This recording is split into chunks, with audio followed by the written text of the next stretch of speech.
So if you've ever installed vinyl plank or laminate before, you know that the most challenging part of it is cutting around things like a door jamb or a toilet flange.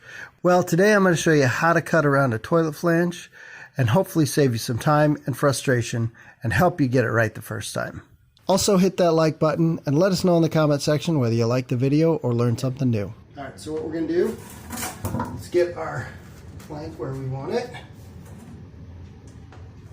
Go ahead and put this in like that.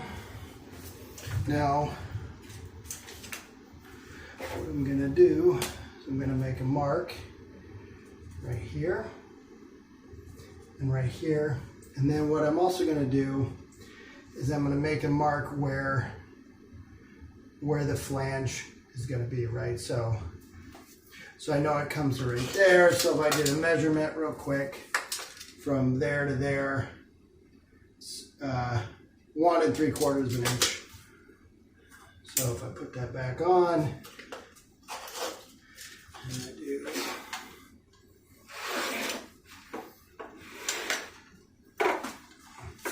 1 3/4, it's going to put me right about right there.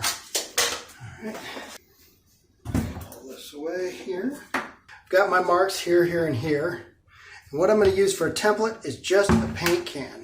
So I got a paint can that I found somewhere in the house, and I'm gonna use that as my template. Now, when you put this on there, you'll notice that the paint can isn't exactly, you got probably 1/4 of an inch at least on each side. So what you gotta do is you just plan for that, so I can get my paint can all the way up to my mark here.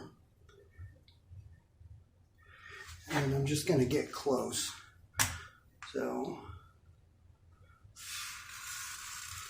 I'll make a mark there, and then I cut that out.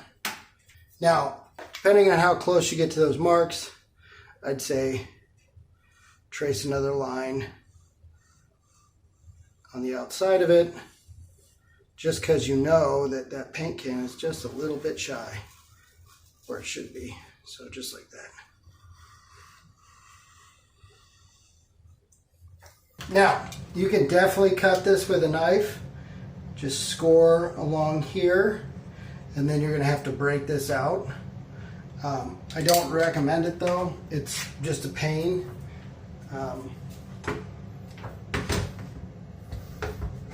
Go get yourself a cheap jigsaw, 20 bucks at your local hardware store, maybe less. I'll link to some in the description that are cheap too, but use that and it'll save you so much time and frustration.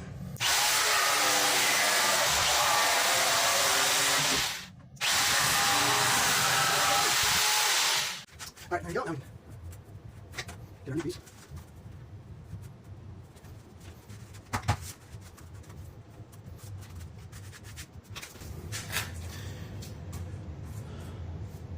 And there we go, perfect fit. All right, so now we're going to cut the other side using pretty much the same process. Let's get that, flip it in where we can. Over there.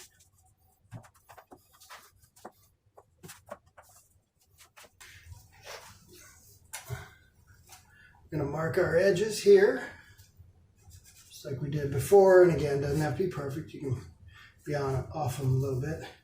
Then what I'm going to do is just stick my finger in here and see how far it goes back. I'm right about there. So now I can, flange goes to about right there. Now you could use a tape measure and measure it too. That'd be fine.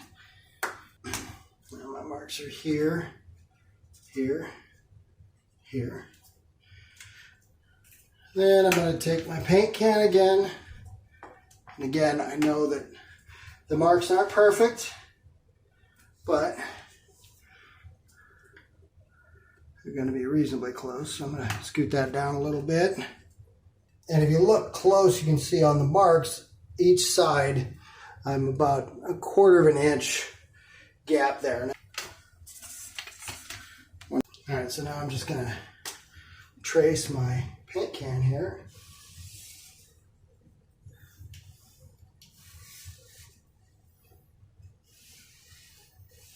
All right, so now you can see my line. This is my paint can. So what I'm going to do is I'm just going to trace around that. Again, it doesn't have to be perfect. And there you go. Take my jigsaw and cut it out.